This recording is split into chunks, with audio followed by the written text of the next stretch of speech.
Hey, what's going on, family? This is your boy MTV coming back to you one more time with another episode of Poolside Chats. I'm actually really excited to give you this episode today, man. This is actually the first time I've actually had to split an episode into two parts. Me and my bro Jimmie Maggette, Chicago native, out here in LA. Originally was out here, he formed one of the biggest promoter teams in all of Hollywood, man, the Supreme Team. Shout out to Supreme Team. He just talks about, coming up in Chicago, moving around, bouncing around with his younger brother who was drafted in the NBA, and eventually making his roots right here in Los Angeles. Talks about how he helped form one of the biggest promoting teams in all of Los Angeles, and then even talks about how he transitioned out of the nightlife back into the church life. Talks about being an ordained minister, a pastor. Talks about his Bible study. A lot of real dope stuff, man. So really excited to bring that to you today. Also, like I was saying, it was kind of got split into two episodes because we ended up talking about the NBA, talking about basketball, talking about, the current state of the NBA, who he's got predictions for in the finals and all that good stuff. So make sure you tune in sometime early next week. I will drop that to you early, like probably about Tuesday. But today, man, just sit back, get to know Jimmie and who he is, get to know what a positive brother he is, man. Because like I said, I'm really excited to bring this to you because he's actually one of my good friends since moving out here to LA. Really positive dude, type of person you can call up in the middle of the night, man. He'll pray for you right over the phone, that type of cat, man. You know what I mean? So sit back, man, pour up a little something, and enjoy this week's episode of Poolside Chats.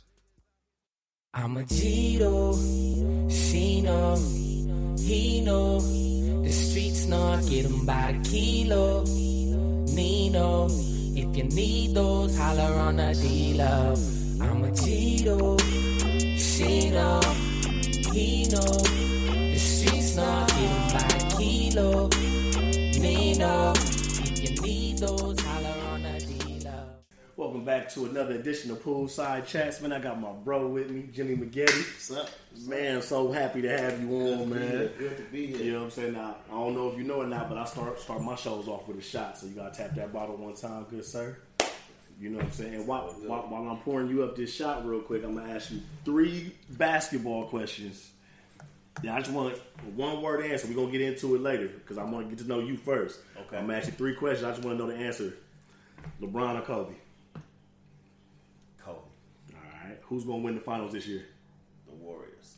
And where's LeBron gonna be playing next season?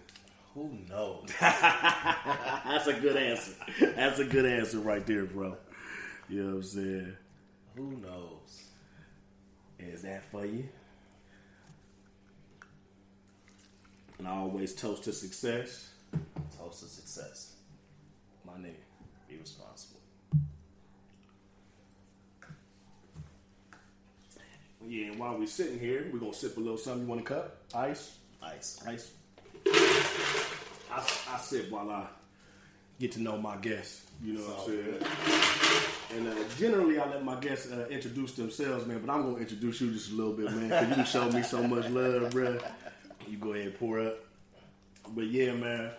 My man Jimmie used to be one of the absolute top promoters in all of Hollywood. You know what I'm saying? You and Supreme Team, boy. Thank you so much. Whoo. And when I first moved to LA, you gotta understand. Yeah, people. Even when people come to visit, I tell them all the time, like it's not like back home, man. Like you gotta get used to this shit.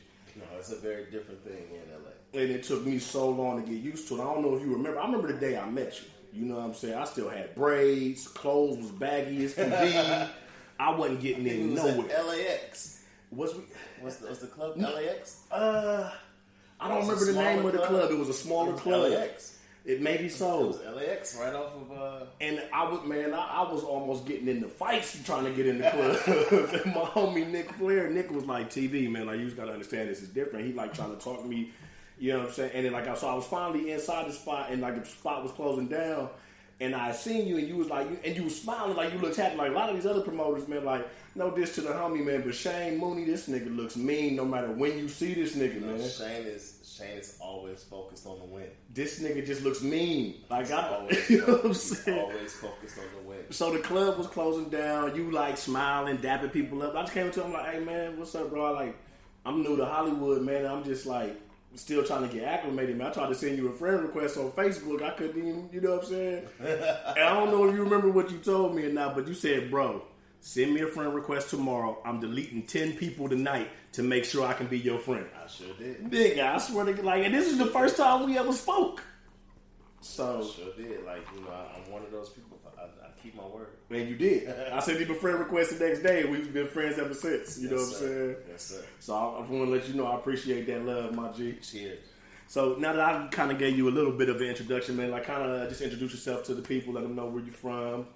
Jimmie Maggette, from Chicago, a little smaller city in Chicago, Bellwood, Illinois. Been in LA almost 16 years now. That's a long time. Long time. Younger brother's a former NBA player, 15-year veteran, Corey Maggette. Shouts out to Corey. That's what brought me to Los Angeles. And then, as you said, you know, we began the whole road of being in LA. Man, bro, I'm on record. I've said this several times, and I'm not just saying this because you hear. Supper Club at its height was the greatest club of all. I'm talking about Miami, Vegas. Supper Club at its height was by far the best club of everything out there. I have to agree with you. Bruh. Being in the club singing, as long as I've been in the club singing, that was the best experience I think I've ever had. You could be black, you could be white, you could be Mexican. It don't matter what kind of chick you like. If you like the stuck-up model-looking chick, if you like the regular hood-looking chick. Yes. And we had it. Everything, bro. Everything across the board. You know what I'm saying? And the thing that made it so love is that Supper Club was also big enough to accommodate all of those different circles. Like, you go to some of these clubs now, like Greystone, for example. Amazing club. I love Greystone. Mm-hmm. But it's so small, it's dark. It's so dark. It's dark. So dark. You know what I'm saying? The thing about Supper Club, it was white. Them white couches. It was couches. It was a Miami-style setup. Mm-hmm. That was brought to Los Angeles, and we had a wonderful time. How'd you get plugged in with Supper Club? Our success. Okay. Our success as a team. We had been doing a lot of events. You know, NBA, NFL, actors, actresses, red carpet. You know, shutting shit down. And when Boulevard Management came to Hollywood, you know, as anybody, you know, you want to be able to connect yourself with success so that you can have some type of success out of it. Because I remember when y'all was doing Las Palmas.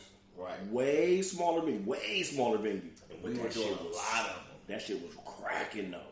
And we had every size club every week. We was probably doing, I think at the time we met, we was doing 6 nights a week. That's what I was about to say. I was going to say, I remember 4 because it was like Las Palmas. And I think, did y'all do Premiere too, right next door? Yeah, Premiere. It was, and then I feel like La Vida was one of them. And I don't even go out a lot, and I remember these because the reason why I remember them is some of the best nights I've had, bro. Like, these is like amazing nights. But I go back to say a Supper Club by far. You know what I'm saying? I mean, the good thing about it is if you really thought about the club and the capacity of each club, you know, we had the small one for the intimate person. Right. We had the medium one for I don't really want to turn up that much, but I want to go out and have a good time. Exactly. Then we had the larger ones for somebody that wanted to just show out, right? Crazy, right. Like I got people in town. They want to see what this Hollywood life's all about. Yeah. Let's show, and the bottles coming from the ceiling. Who started that, man? Whose idea was that? The ownership. Really? You know, they did their homework. You know, if you're going to open up a club that big in Hollywood, you got to make a great impression. There's got to be something. There's got to be a reason to wait in line for an hour to get in. And they had so many ideas, and the great thing about them is that they actually met with the promoters and people that they wanted to, you know, start their nights with. Gotcha. And they sought us out. They heard about us because they wanted to have a diverse club. They wanted to have the best in each genre. And, you know, they considered us the best in that genre. And we was able to influence every culture, every diversity, everybody to make it diverse, you know. Another dope thing that, like, I noticed that y'all did a lot of promoting, because, like, y'all had more than one night at Supper Club, too. Like, y'all had, like, most of the time, like, a promoter is going to have that one night, this is what they're responsible for. Y'all had several nights at Supper Club. You know, the good thing about that is we we did it strategically, and I want to, sometimes I don't like to be modest, but I like to pat myself on the back in that one because we actually thought about one of our ideas was why didn't we had so many years of success, but why don't we give everybody an opportunity to shine? I think our group had grown so big that guys had the ability to go and do their own clubs. Right. And when I met with my partners, one of the things that I came to was like, well, it sounds to me that every argument we have is really, at the end of the day, at its core, they just want to shine. I got you. They got tired of Jimmie and Shane and all of them shining. Like they was working hard too. They deserved an opportunity to get the light on them as well. And Sincere too. Even though me and Sincere never got along, I gotta say that Sincere was. He doesn't get along. I never got along with Sincere, but I do gotta shout him out because I gotta be honest. He was doing his thing, but yeah, me and Sincere ain't never got along. Sincere's my guy. Sincere's my guy. It was funny, with Sincere that. We used to see this guy in the club all the time. Like, who is this dude? He's from Chicago. And they like, Jimmie, how you don't know him?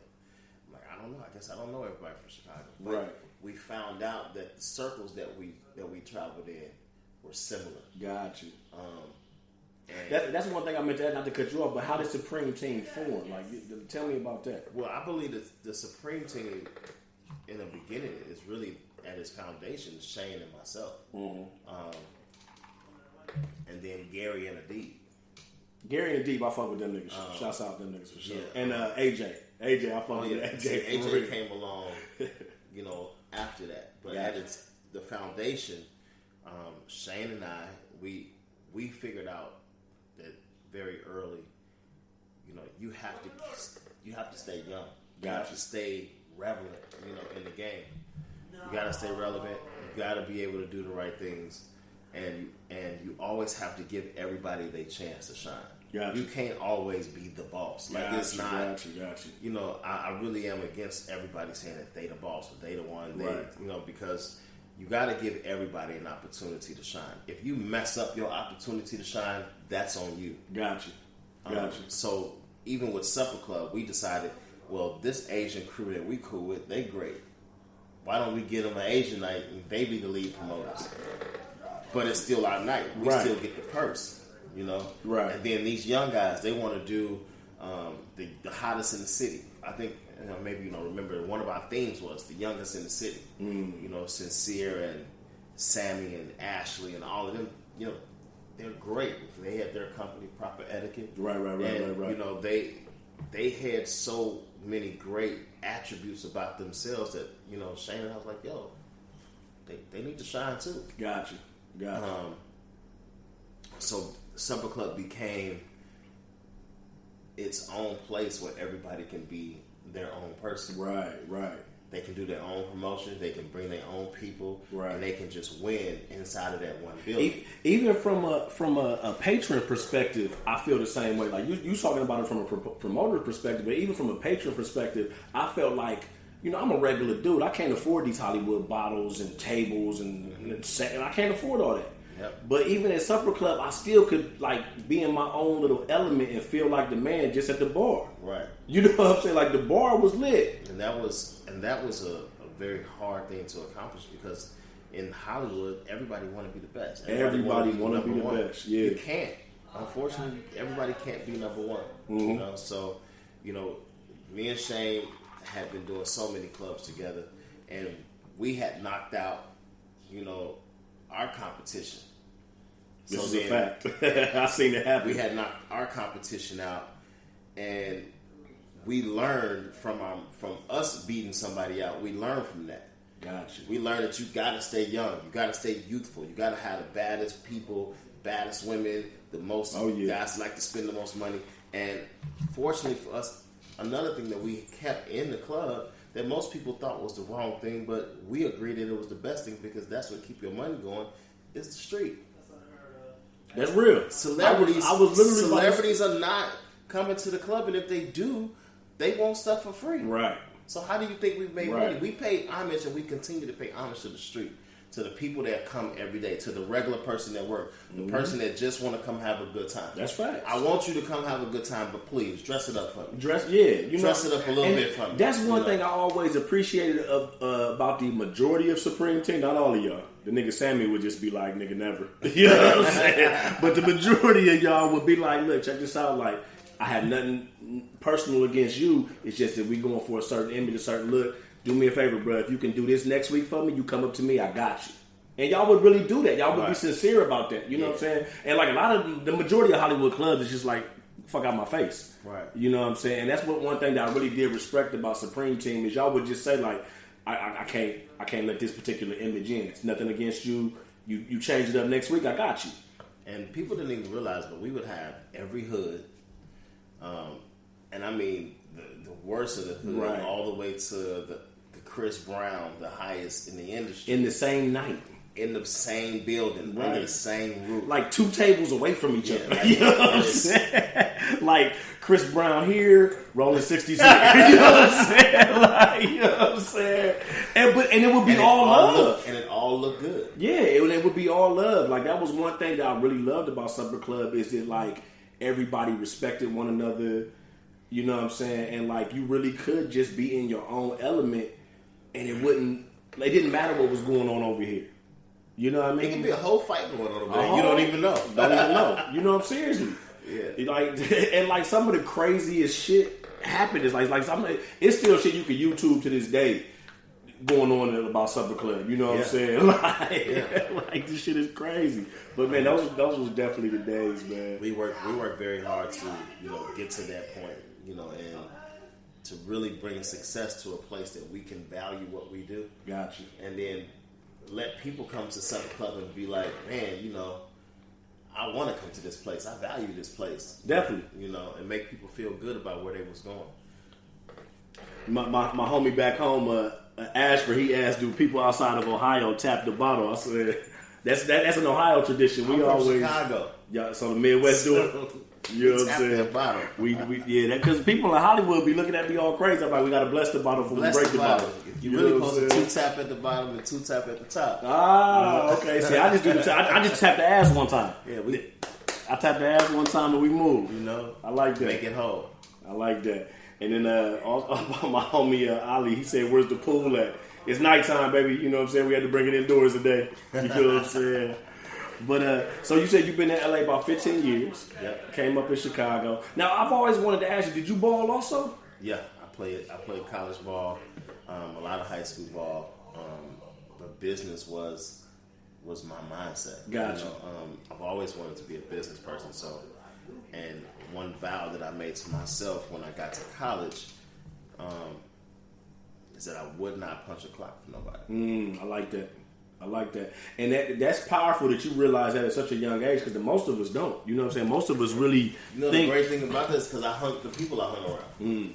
Tell me about that. The people I hung around. Now, me being coming from a very religious family, I'm the first male in my family. They didn't allow me to do a lot of things that, some of my cousins was doing. I got you. So I used to love when I got the opportunity to go hang with my cousins. Got you.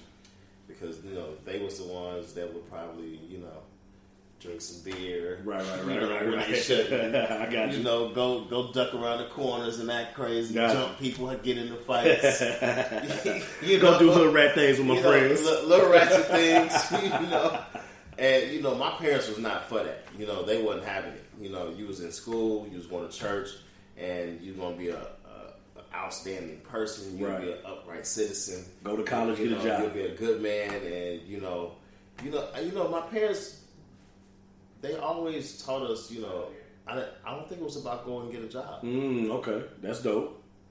I used to hear go get rich. Okay. My parents, they struggled. So, it was about winning. Gotcha. They wanted you to be a leader. Gotcha. And my grandfather, he was, the first black male, or should I say the first black minister in our community. So, and I'm the first male of my family. So there was a lot of residue from this that. This is going to fall right on you. They just wanted. And, I still wanted that little side of me to act crazy. So, the people that I hung around, those cousins and those uncles, would be like, man, don't, you know, go get your own money. Do it yourself and you know. 'Cause they were street cats. The old adage, you ain't never going to get rich while you making somebody else rich. You making somebody else rich. And it's so true, but most of the time we as young black folk, we don't learn that. And the thing is, we don't learn the blueprints. Exactly. Somebody can tell you, oh, go have a great relationship, or go get married, go have a family, have children, or go get rich, or go. But they never give tell you how to get there. You know, exactly the blueprint, and that's one thing that, you know, in our culture that we don't do a lot of. We don't do a lot of giving the blueprint to the next generation. You know, even if they don't follow it, right? Know, at least give it. And that's one thing. And I hate to use terrible cliches, but it's that crabs in the bucket mentality where it's like you feel like you got to compete against everybody. Like it's not enough money out here for everybody. You know what I'm saying? Well, think about our culture. Like we come from, we've never done nothing together, but be beaten and be slaves. And, right. We come from where there was never a time that we came together and won unless we were in a major struggle. Right. Like struggle was always. Well, that was the together. Only. Yeah, exactly. That was the only bonding factor. Like you can't bond together and get rich. Sunday dinner. right. You know, and we quickly got out of Sunday dinners. I mean, I was doing Sunday dinners, you know, till I was probably 18. Right. And then I went to college, and then it was maybe I'll do it and maybe I won't. Gotcha. But the foundation that my family laid in me, you know, it always comes back to me. I got you. It always reminds me of what I should be doing and how I should be doing it. And I always did not want to work for anybody. That makes sense. And see, like, that's one thing that I always believe, like, the younger you learn that, the more successful you'll be. You know, because I didn't really learn the entrepreneur. And the harder you'll have it. True. This is true. That's part of not giving people the blueprint. We tell people that, you know, if you do it on your own, you'll appreciate it. If you do it on your own, you know, you'll be rich. But it's hard work. But we don't tell people that, oh, you may lose a whole lot on the way. Yeah, definitely. And that's just what I learned with all the people that I knew. And then I was able to see it, you know, because it looked great being around my parents, because my parents worked hard and we lived in a great neighborhood, and, you know, they had a lot of standards and things that they pushed against us. But then when I would go to my cousins or other people's house, or I would see, like, man, like they got it, they don't have it like we have it. My parents made me feel like we was wealthy. Right. When they really, really weren't. You know, they just knew how to do things, and they did everything as a team. Gotcha. You know, my parents, even today, my parents are a testament to who I am. You know, I have an amazing father. I have an amazing mother. You know, that's dope.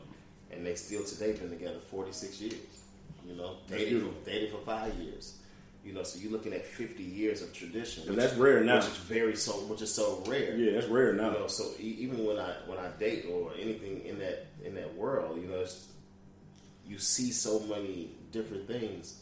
And the one thing that I've learned out of everything is if you're not able to come to a place where you can just communicate with somebody and pull your emotions down and humble yourself a little bit in every situation, you'll always be fighting. Oh, without question. You'll always be trying to. Communication is the key, and like people often try to communicate on their level, on like their own person. Like I can't talk to you the way I like being talked to.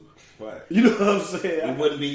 We wouldn't be able to agree. It doesn't make sense. You know, one thing that my pastor talks about a lot is funny because people, somebody get in a relationship on a Monday and then on a Thursday they out of the relationship, you know? Right. And they're like, well, that person ain't good for me. And then you go to another thing, well, that person wasn't right for you, or that person did this to me, and this happened. And next thing you know, you start to see like a little bit of a pattern. Right. And then, you know, you look at it and say, well, if this person is always single, who's the common denominator? Right, exactly. You know? Exactly. And too many people are afraid to look at themselves. Right. And what we've learned is, man, you know, I wasn't born, or I didn't come out the womb to be yours. Right. Right. So, you know, I didn't come out of my mama's womb to be your friend. Right. That wasn't my purpose. Right. So when we get around people, we have to understand that we all have different purposes and come from different cultures, and we come from so many different things that I have to be able to take some time to be patient enough to listen to you and hear it out. Even like we both from the Midwest, but we still got drastically different upbringings. You know what I'm saying? It's like the little nuances and the little traditions that you got to take that time to learn and appreciate. You know what I'm saying? And if you don't, then what's the point? Yeah, the unfortunate thing for me that I look at is that the stuff that I say now is stuff because I've had so much experience that I wish that I was able to apply those things to a younger Jimmie. Because I'll be so much more. Oh my goodness! If I knew now what I knew, be so much more. If I knew 20 years ago what I know now, oh my goodness! You know, but everybody can say and that. Our parents will tell us.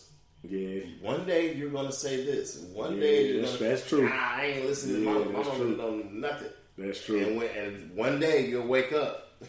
That's true. and be like, you know wait, you know, I used to sit around my father all the time and say, oh, I wish I could be like my grandfather. You know, not knowing that was a bad thing. Just my grandfather was the first black minister in the community. The community knew him, and he was such a huge staple to my family. Yeah, it was such a he status. was a great role model to us. And my dad was somebody that when I woke up at 8 o'clock to go to school or 7 o'clock to go to school, I saw him sleep. When I got home, I just saw him sleep. Gotcha. So in my mind, my dad just sleep. So he just sleep all day. Okay. You know, when I got about close to my 30s, and my mom had to have a open heart surgery, and it was just a real emotional time for our family. But I was able to see another side of my dad. I got you. He didn't move from the side of the bed. He didn't sleep. He didn't move. He didn't do nothing. And then I started looking at him like, yo, this dude he's resilient. He's a beast, you know. Gotcha.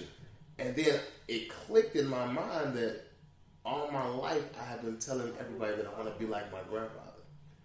And what was those words saying to your father, to my dad silently? Like, this dude don't see how hard I'm working for him. Right. You don't see that I'm asleep all the time. Right. Because I've been working 16 hours a day. Gotcha. And then my mind was opened up, to be able to see, that my dad was asleep because he had been working countless hours all night long, to feed me and my brother and my sister. Like all these lights is on. You know what I'm saying? It's food in the fridge. And I said, well, you know what? And another thing in our culture we don't do is try to celebrate our people. Right. And so I was able to go to my dad, in that hospital room and ask him to come to the side and just say, yo, Dad, I'm sorry. Right. And he was like, for what? What are you talking about? Right. And he was like, yeah, what do you mean? I said, Dad, I'm sorry, man. I said, because I always said I want to be like my grandfather, but I should have been saying I want to be like you. That's powerful. That's powerful. And he was like, what? And I said, and I explained it to him. And because I overlooked what was so close to me and that was doing so much for me. Gotcha. And a lot of us do that. We do a lot of overlooking, because we expect so much from the people close to us. We expect a great deal from the people that's close to us that we overlook some of the little essential things that these people do. Right. And then we take those people for granted, and before we know it, that opportunity has vanished. Right.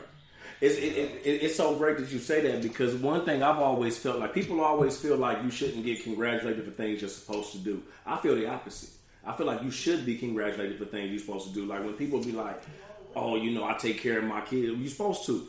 But still, it's a lot of niggas that don't. Right. So just because you doing what you're supposed to do, you still deserve congratulations. Don't in the army and all the armed forces, don't they get a medal or don't they get accommodations for doing what they for doing their job? You know what I'm saying? So like, I've always felt like if you're doing what you're supposed, because there's a lot of people that don't do what they're supposed to, and you gotta celebrate your people. Oh, without question. Like I tell people all the time that my pops was a father in a time when being a father wasn't popular.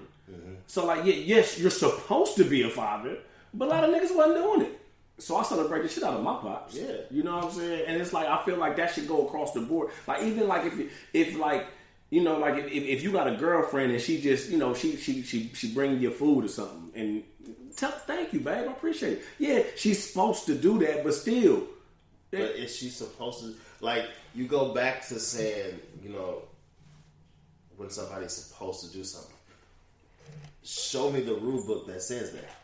Well, I mean, you know, like that's what I would say. That's our culture, right? You know, you're supposed to be like this, and you're supposed to show me the rule book that says that.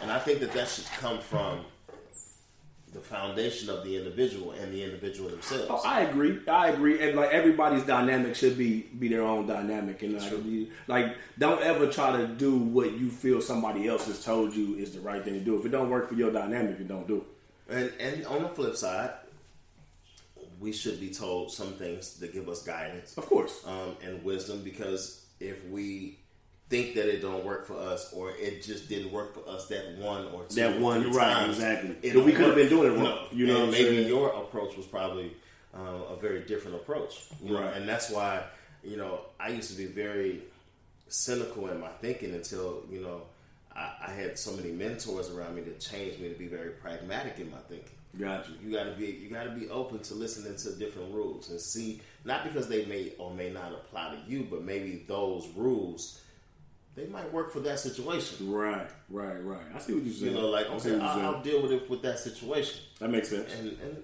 I'll be okay with that. You know, a really wealthy man that gives me a lot of, you know, mentorship. He said, Jimmy, you know, it's not because the situation isn't working that day. It's just that's just a bad day for it to work. Just fall off on it, give it a couple of days, and come back and check it again. Right. You know, and I think a lot of us want the immediate gratification of something. Just like when you press send on the text message. Right. Boom. You know, did you get my message? You know, that's how we want everything. That's the era, because that's kind of what we were talking about earlier. That's the era we in now, where it's that instant gratification. It's everybody wants something that right now. Like I don't even got to go to the grocery store. I can just hit Amazon Prime and something's gonna be here in an hour. Right. You know what I'm saying? Yeah, you can always get a meal, right? For cooked, and you throw it in the oven and let it cook for 30 minutes, and you got a meal. You pull the plastic off and you eat it. Right. But if you look at the label, it's probably gonna have 2,000 grams of sodium. Right. Exactly. So do you want all the sodium, or do you want to just sit back and let somebody make something for you naturally and organically? Right. That makes a lot of sense. You know, I think the patience in a lot of our culture has been diminished, and we have to take time to be able to do that and to be patient and to listen. I tell people that leaders are great, but the best leaders are people with the largest ears. You know, if you're able to listen, if you can't listen to somebody, then you'll never be a leader. That even goes back to what you were saying earlier about like when you started promoting with Supper Club. The reason why y'all were so successful is because the owners of the building listened to y'all and got y'all's opinion. Yeah, they sat with every top promoter. Like it was a very amazing thing. The owners brought all of us into the room. You saw Asian, you saw white, black, right. You know, Hispanic, you know, all cultures sitting in one room. You know, they like house, they like R&B, they like dance, right. They like this. Right. But at the end of the day, it all constitutes to making money. Exactly. You know, so we have to get to a place that when we sat in that room, we listened, and they literally took notes, and Supper Club became one of the most popular clubs in the business. In the world. I bet, man, I've been in Miami. Drake made a song at our club. Right. Right. Y'all club was in Kevin Hart's TV show. A lot of shit like all that, you know what I'm saying? People would be surprised if you had either one or two nights of an experience at Supper Club, just what you was a part of. Man, ridiculous. And like and it's funny you say that most of the time like celebrities ain't come, but like I seen it. Most of the celebrities I met was either at the Grove or at Supper Club. You know what I'm saying? But hey, I got to shout out Aunt Miller one time. He said he gave you buckets. He said you ain't had no, work for him. He said he gave you buckets. That's what Ant's saying right now? That's what Ant's saying right now. Ant has never scored probably no more than one bucket on me. But I think that was his segue to get into the conversation. He just wanted to jump in and talk. You know, but he can have buckets whenever he just doesn't get on the floor. We do this on a regular basis. Anytime. I actually got a basketball in my trunk. I got one right there. You know what I'm saying? Yeah, so like, shoes and basketballs in the trunk at all times. And he said lies. I mean, we can do a Facebook Live game and we can just prove Hey, I'm down for that. That's the best thing to do. And when you in town again, we'll go to LA Fitness. You know what I'm saying? I'll set the cameras Don't worry up. about going to LA Fitness. The Maggettes have a gym. We have a gym that we can all. There we go. We can lock it down. It's good to have rich friends. You know what I'm saying? We got it. That's what's up. I do want to transition a little bit because I definitely want to talk about like what you got going on with the church and what you. I don't want to seem like I'm just highlighting the nightlife. Nah. You know what I'm saying? We do the full 360. Yeah, exactly. You know what I'm saying? Complete about face. You know what I'm saying? Like as we sit here and sip a little liquor. What you got going on with the church and the Bible study and all that that's coming up? You know, in my days of promoting, again, I spoke about foundation. Definitely. You know, I spoke about, you know, how my grandfather and my mom and dad and everybody influenced me so much. And we was a very religious family, but one of a very significant Bible verse is train up a child in the way that he should go, and he shall not depart from it. Exactly. And in my career as a promoter, it was always attacked. You know, on the back of my head of staying grounded in what I was raised to do and to be. Towards the end of my career as a promoter, I started to sit back in the rooms and in the club, and it became something that I just didn't want to do for some reason. And I mean, at the height of the career, you know, making great money, you know, doing anything that I wanted to do. Can go anywhere in the city, and you was do anything I wanted to do, and I learned that my sister actually told me, "Are you going to church this week?" You know, and I was like, "Nah." You know, she said, "You know, you haven't been to church in a real long time," and I was like, "I'll go next week." You know, and then that next week came, and then I said, "I'll go next week." Right. That's always the answer because I'm tired. You know, from Saturday night. Exactly. I done went so hard. Saturday night at the absolute earliest is ending at 4 a.m. Like the absolute earliest. So that I think it took about maybe 4 or 5 weeks for me to actually show up. Gotcha. As I told my sister, and that Sunday they gave us the offering envelopes, and the minister at the time said, "Take 2." He said, "1 for now and sow into your future." Right. And so I just took the other one and I threw it in. I opened up my Bible and I looked at it, and there was another envelope in that Bible from last time. And I had written it out, but I can tell that I had wrote something different because I scratched it out. And I looked at the date. It was exactly 1 year that I had not been to church. That's crazy. I was like, whoa. You know, we could say we'll do something tomorrow. Right. Put it off until Friday, and I'll put it off until then. And before you know it, you don't know how much time will expand, or should I say span through. Right. And I looked and I said, wow, it's been a year since I've been at church. That's crazy. I'm tripping. Right. You know, and I said, I'm going every week. You know, I said, no matter what I do on Saturdays, I'm going to church every week. You know, I got to stay locked in. It's funny you say that because I remember one night I was chopping it with you. I'm like, yo, what you got going on tomorrow? I'm going away to church. I'm like, what? I remember it blew my mind. I remember you saying that to me. I'm like, well, what you got going on tomorrow? You're like, yeah, I'm going to church. I made a promise to myself that I would continue to go to church no matter what. Yeah. And as the weeks went by, me going to church, the hunger, you know, for my spirit and the hunger for me doing better was like growing inside of me. Of course. And I was wanting more from church. I was like sitting in the back, then I ended up in the front. Right. And I went on a 7-week spiritual Christian mission. It was, you know, it had been a weird time for me, but it wasn't bad. You know, it's not the typical, everything went terrible. And Right. But it was just a revelation. You know, sometimes you have to take time to, you know, look within yourself and see exactly where you are today, and take a moment to see exactly what you want out of life and where you want to be and what you want to do.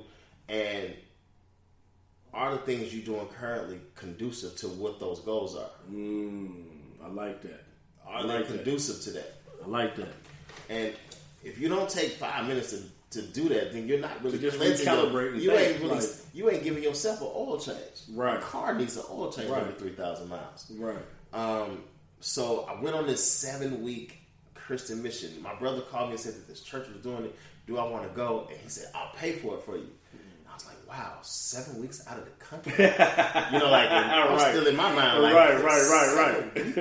I'm out the country. Like, I'm like, with that. The hotels, the traveling. This is going to be great. Right. And what country was it in? We started in Denver. Then we left Denver, and Denver took us to Germany. We went to Russia. We went to Paris. But what I was really just reading the small little text and like whatever. And I got there. I had my Louis bags and I had like 6 or 7 bags that I'm gonna take with me on the trip. It's 7 weeks, Right. And so the director comes to me and said, "Oh, this is nice stuff. Where's all this going?" right. I'm like, "For the trip." Because there's probably people on the same trip with a book bag. Right. So he said, you're only allowed to take a book bag and a duffel bag. I was like, what? Right. 7 weeks, dude. What are we doing? Like, I got two bags of shoes. What you mean? He said, Jimmy, that's it. And they proceeded to take all my bags and they put them in boxes and they shipped them back to LA. That's crazy. And I had a small carry-on, a duffel bag, and a backpack. And now this trip is becoming a lot different than what I thought it got real quick. Got very real, very quick. Right. And I was like, what am I signed up for? Right. And, I said, well, tomorrow I'm just going to sleep all day.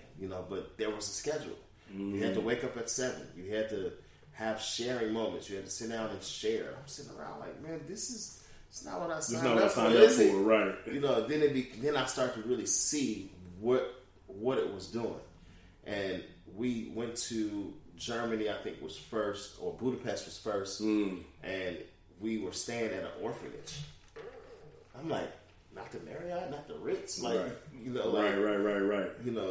Like, I don't have room service. It was an orphanage, and we stayed in bunk beds, and I was like, whoa. You probably ain't never stayed in bunk beds in your life. Man, and I'm like, what is? I said, okay, this is so different, so real, that eventually I really started to realize that this was like a very, very different experience that I was about to experience. And it started to change me, and I didn't even know it. Every week we did basketball camps with orphanage kids, and we taught the Bible. That's dope. So so they gave you scriptures to read to them, and then basketball clinic stuff to do with them. So basketball was the platform. Gotcha. So God was to surround them. I was like, oh, this is great, And you would be very surprised that as you think that you are pouring into people, you're actually getting poured into yourself. Yeah, that's real. It's literally cleansing you, and you don't even know it. And I think the last week that I was there, I had such an amazing experience that they was like, Jimmy, it's time for you to share. And I was like, okay, cool, I'm share. And they said, so what are you going to do when you go back to America? And I said, I'm going to be a preacher. Really? Right? So you decided right there on the spot. I just said that, right? Right. And everybody is clapping and cheering and clapping and cheering. And I was like, what are they clapping and cheering about? They said, that's so... I'm like, what did I say? Right. I didn't even know that I had said. Are you serious? Right? It just came out. It just came out. Wow. I didn't even know, right? Wow, and that's so crazy. The people wanted to talk to me, and they was like, man, this experience did that for you. And I'm like, what are y'all talking about? And they actually had to remind me that that's what I said. Got you. And I was like, wow. I said, well, let me get back to LA. And the great thing about it at the time, I had a nice, 3.5 bedroom house. I had a Benz. I had, but I had lived for 7 weeks with very small things. Little, yeah. So then when I got back to LA, it got almost in my felt weird. car, I was like, this is too much. Right. We want the big house, we want the big bank accounts, and really that's not what you really need. You don't need that. You need a big heart. Yeah. You need your heart account is really what your real bank account really is. Without question. And then I started going back to church again, and then before I knew it, I had come into grips with this is what God really wants from me. I got you. And I said, okay, well, I'll start off by like tapering off a little bit. I won't stay too late at the club, right? And I'll wear nice clothes, and I just won't get drunk tonight. Got you. I won't do that. I won't talk to women. I won't do this. I won't do that. It's just all business with me at the club. Right. That was the most uncomfortable thing in the world. It is.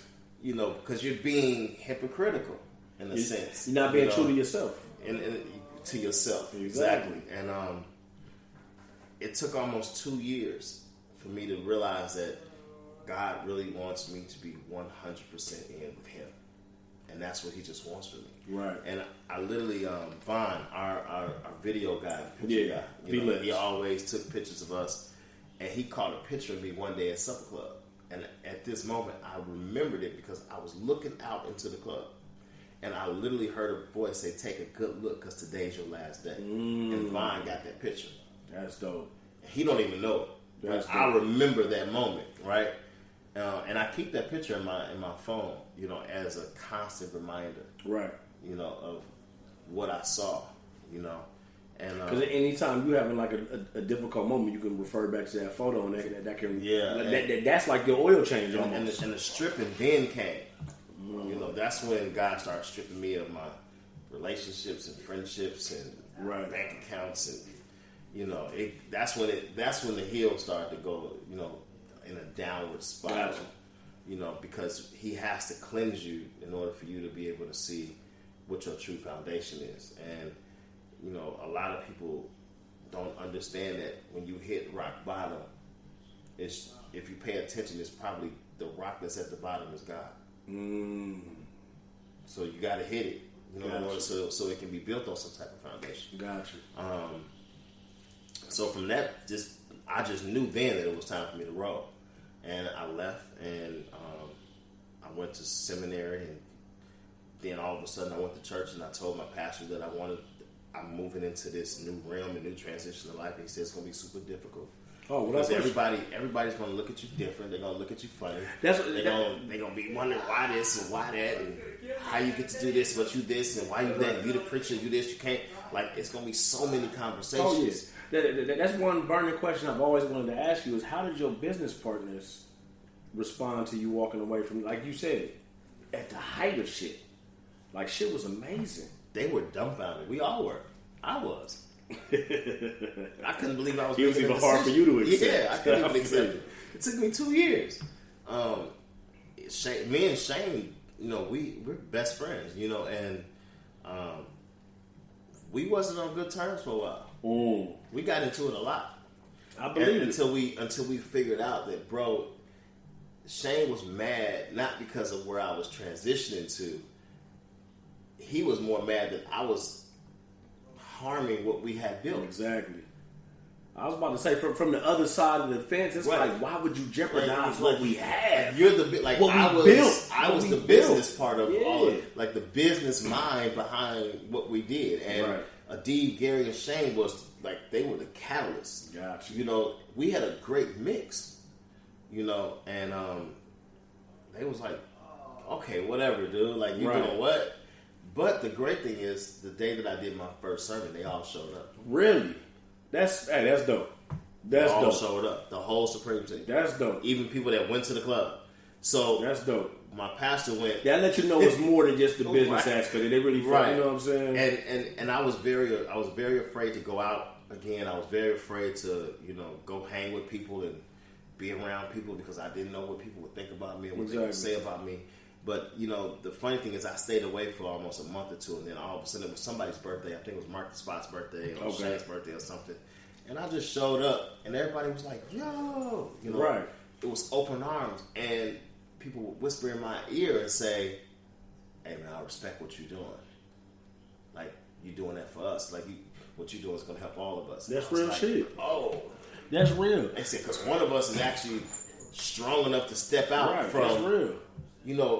everybody know you as the promoter. Yeah. Everybody know you as how many girls you done hung out with. They know you get drunk. They know. So you about to tell everybody now that this is what you do. Yeah, that's taking a risk of everybody saying this dude crazy. This might be a bad analogy, but it might be a good one too. It's like the dope fiend that be shooting up and tell you don't do this shit. Right. You know what I'm saying? Don't do this shit. You stay away. You know what I'm saying? Right. But that's real though, because like people a lot of times, even like you said, the 2 years that you went through struggling, like going back and like almost double dutching, like a lot of times you'll be in a situation and you'll know like this ain't what I'm supposed to be doing, but you just keep doing it because it's what you're so programmed to do. The last 7 parties I did, all was a bust. That's when I said I gotta go. Right. Because what I like to tell people, you want to make a change. Make the change on your own. Make it on your own terms. Don't go and pray and ask God to make the change for you. Because God, he gonna destroy everything. He ain't on nobody's schedule. He ain't on nobody. It's gonna be cataclysmic. He gonna tear you down. You know, you don't want to get torn down to the point that you get stripped of all your soul and everything. Right. Unless because that's how God do things. He don't. If you want something destroyed, his idea of destroying it's very all or nothing. Yeah. He don't like that lukewarm. Yeah, and spew you out his mouth. So right. It ain't. It's not a good thing. I decided to, allow him to destroy everything around me, and I learned my lesson. That's dope. But the great thing about it is, so many people that I came in contact with through the club industry has remained my friends and respect what I do, and we still do business. Oh, that's dope. Because I'm always going to be a businessman. Without question. I'm always going to understand our culture. I'm learning and I'm expanding because this is what my purpose is. Right.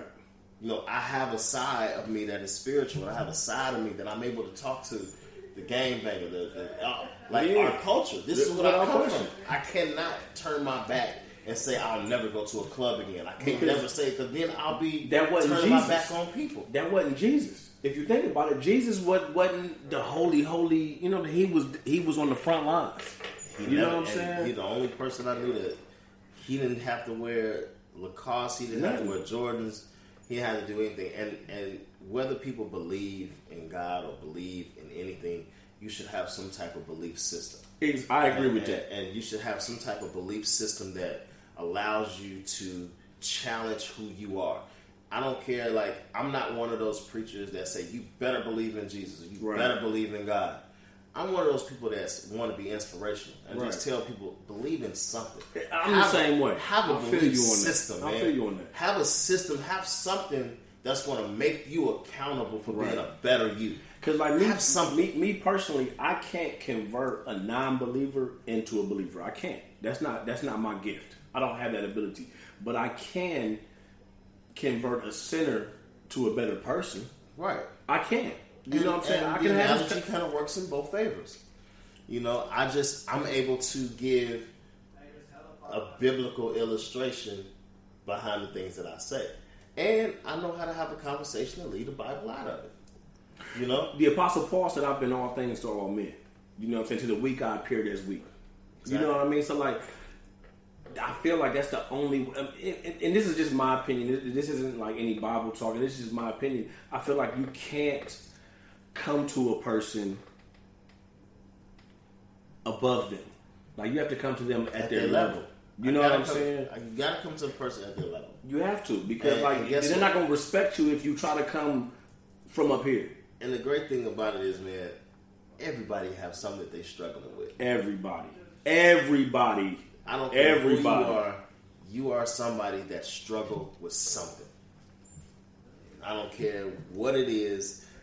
In their mind, it may be nothing. Right. But it's still a struggle. Right. Right. And everybody's struggle is different too. It's all different. And what you struggle with, I might look at that ain't shit. You know what I'm saying? But what I struggle with, you might look at like this dude's tripping. You know what I'm saying? But if we able to have, like I said earlier, having bigger ears. Exactly. If your ears are bigger, your heart is bigger. So I'm able to have the capacity to see what you're going through, see that you was going through something when you lost your dad. I'm able to pick up a phone and say, I don't know how you feel, but let me let you know that I'm here and I support you. And you always been like that. And I don't know your situation exact, but I do know that what you just are encountering is not a good feeling. I may not know what the feeling feel like, right. but I can be able to perceive what's a good feeling and what's not a good feeling. Right. And I just want you to know that I got your back. Without question. And you always been there too. When people know that, that's what gives you a little bit more inspiration, a little bit more hope. You know, it's not always about the money. It's not always about if you could just give somebody a word and let them know that they okay, or you ain't in this by yourself. Yeah, without question. Then you're able to give somebody at least a little bit of inkling of hope, and that's what I know that my purpose in life has become, is to give people the hope that they need. Because especially in the black community, so often, because we're such a strong culture and such a prideful culture, like a lot of times we don't realize that we need to reach out to our folk and say, yo, you good? And like when we do, it's just like a cliche, like, "Are you good? Okay, cool," and we move on. A lot of times we don't really reach out with that sincere, yo, I don't know what you're going through right now, but I know it's tough. I know that don't feel good, and it's all masked differently, but the action is the same. Exactly. When you don't see somebody, somebody that's used to being out with everybody, somebody that's always outgoing, and you start to see them that they're not around, and you ain't checked on them in 2 weeks, you ain't said what's up to them in 3 when you used to talking to them on a regular basis. Right. But we get into this thing called life, and we keep going through it, and we forget, oh, did I check on Miles? Or did I say what's up to the homie today? Yeah. Or did I, it's sometimes, I make it my business, once a month to go through my phone and just, man, I haven't said what's up to this person. Right. Let me go and say what's up. It ain't nothing else that I'm asking from them. You just saying what up? Just acknowledging the fact that you exist. It's so funny that you said that. Not funny. It's so ordained that you said that, because like when you checked on me the other day, me and you ain't had no interaction. You just hollered at me. You know what I'm saying? And was like, "Yo, homie, you good?" Like I don't know if God put it on your spirit or what, but like I was going through some things. Like I really wasn't feeling right, and it just was one of those situations where, and like. Had it been anybody else, I'd have been like, "Yeah, I'm good."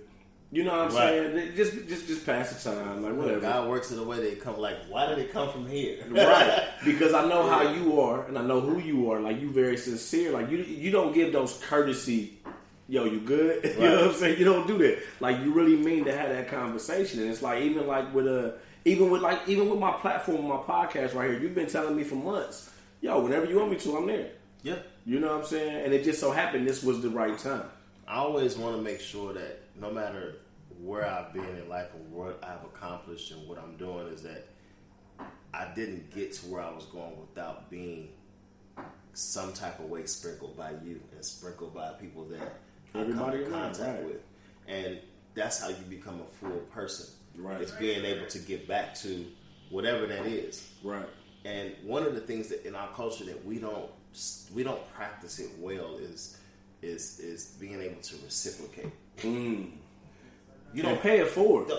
You don't have to do nothing for me. I'm not asking for your money. No. I'm just saying if I showed you any love, show me a little love too. You know what I mean? And that let's just keep the circle going in a place that is cool.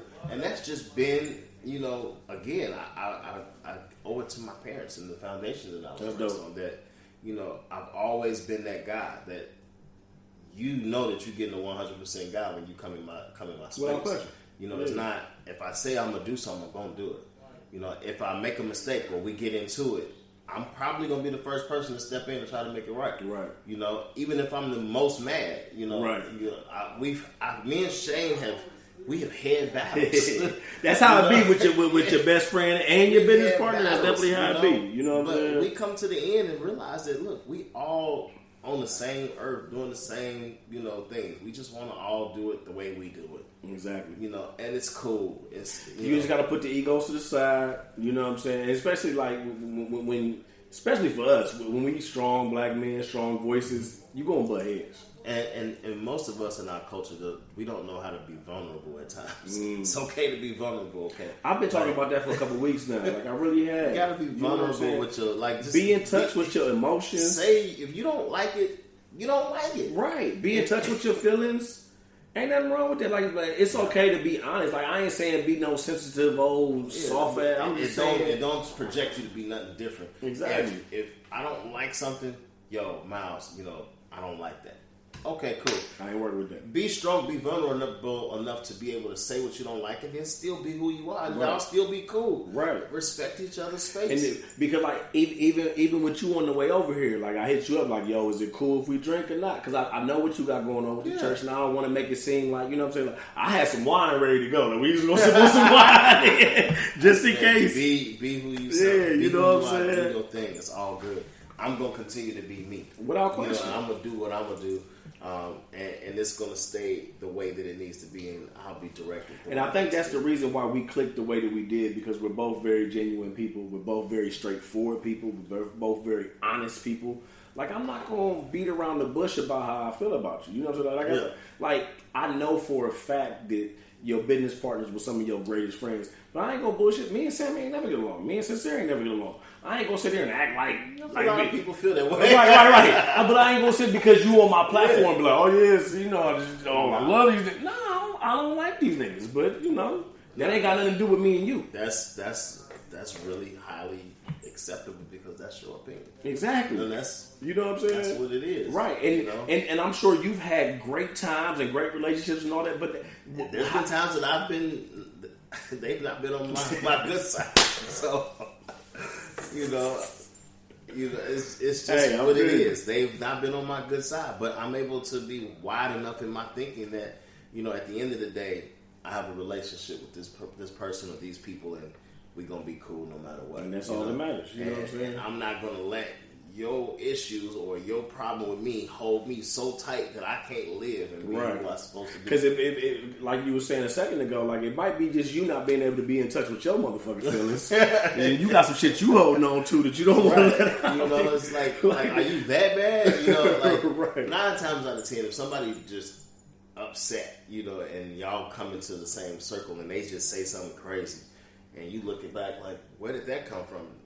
It wasn't you that did it. They still holding on to some residue from something that did. Like, are you okay? Like, before we go into this, are you cool? Right. Let's talk.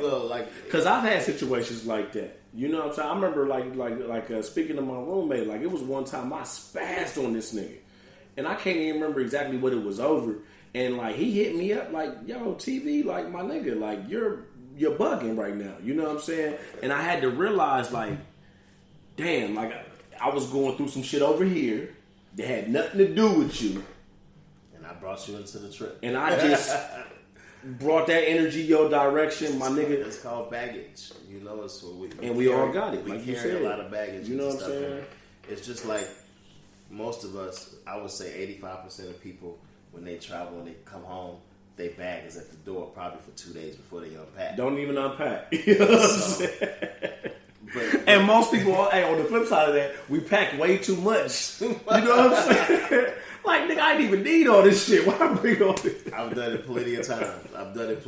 That's a good analogy. I'm like, hey, you gonna put it in the sermon one of these days. And it's like the baggage, like you leave it, and then if you go on another trip, you got another bag, another trip, another bag. Before you know it, you trip over the bag at the front door and bust your head. Right. What? So you mad at the furniture? Is the furniture fault? It's your baggage. It's in your way, and it's your own stuff.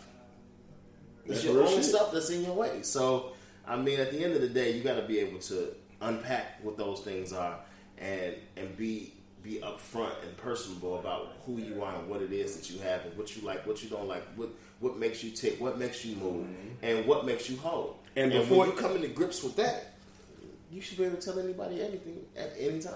That's real. That's very real. And a good point. And like before you can be honest with everybody around, you got to be honest with yourself. Got to. Because if you over here like telling yourself, oh man, I'm the man in these clubs, man. I'm getting money. I'm hollering at any celebrity I want to holler at. Man, any promoter that think that they're the man in the club is the last one.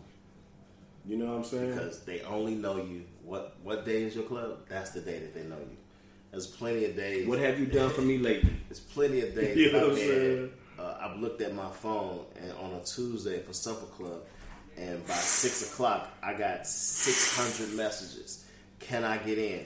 Can I do this? Can I do that? It's just one of us. It's just two of us. It's just four of us. You know, think about those numbers. And how many thank yous did you get on Wednesday?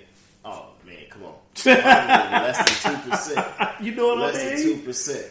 You know, but then, like I was saying, like you'll get 600 messages on Tuesday, and then Wednesday, 2 messages. I believe it.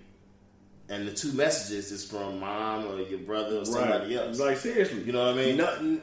That's one thing that's crazy about this Hollywood shit is motherfuckers will be all in your bumper when it come down to it, but won't even at least send a thank you text. Like, yo, Jimmy, you looked out last night, bro. Thank you. And what you find is more promoters sending messages to those people saying, thanks for coming last night. Right. Hope to see you next week. Right. As opposed to somebody saying, man, it was 800 people outside and you came out there and picked me out and got me in this place. They expect it to be that way, right? Especially and I just want to make sure that I say this for the audience, like y'all don't understand it, like, because like you see, we from where we from. Mm-hmm. I'm from Columbus, Ohio. You stand in line, you pay your fee, you get in the club. That's it. Period. That is not this Hollywood shit. You know what I'm saying? Like, you can be in line for 4 hours, you're not getting in. And if we don't want you to get in, we will not let you in. No matter how beautiful you are, no matter how much money you got. Either or. No matter how famous you are sometimes. It's the word of the promoter. Yeah. You know, you the man on Tuesday, and then on Wednesday, everybody mad at you, or you was the man, or whatever. Right. So that's why I really respected you so much, because like, I was just a regular nobody. In your mind. Well, I mean, yeah. I mean, in the Hollywood get into the club criteria of motherfuckers that should get in. Everybody was somebody to be. I just wanted people in the building. Right. The more fun everybody had, the more money I made. Everybody was cool. Everybody was happy. Right. You know, so. And like, I'm not gonna spend no money outside waiting to get in. If I get in, I'm gonna see a pretty young lady I want to buy a drink.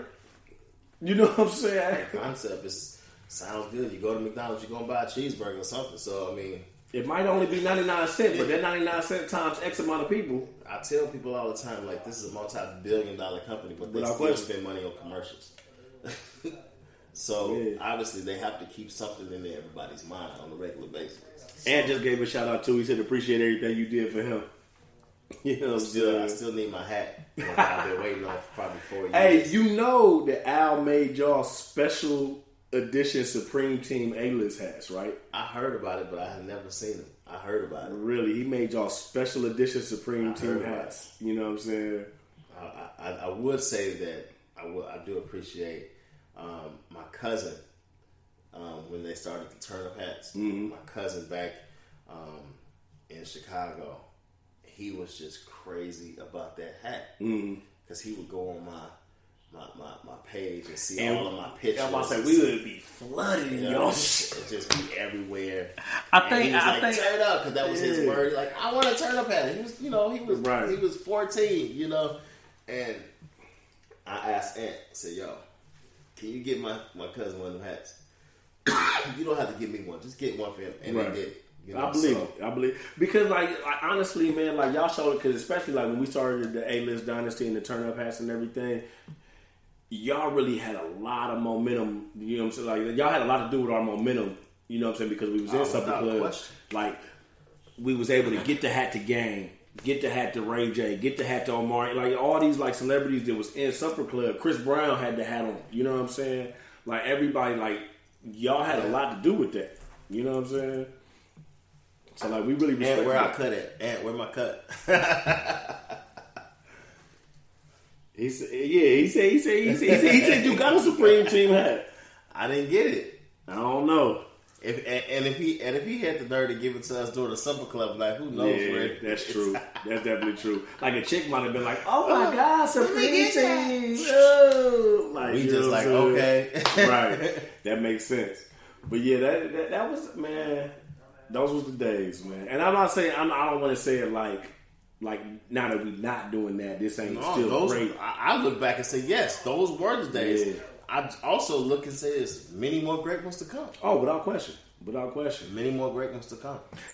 I'm a Gito, she know, he know, the streets know I get 'em by the kilo. Nino, if you need those, holler on a dealer. I'm a Gito, she know, he know, the streets know I get 'em by the kilo. Nino, if you need those.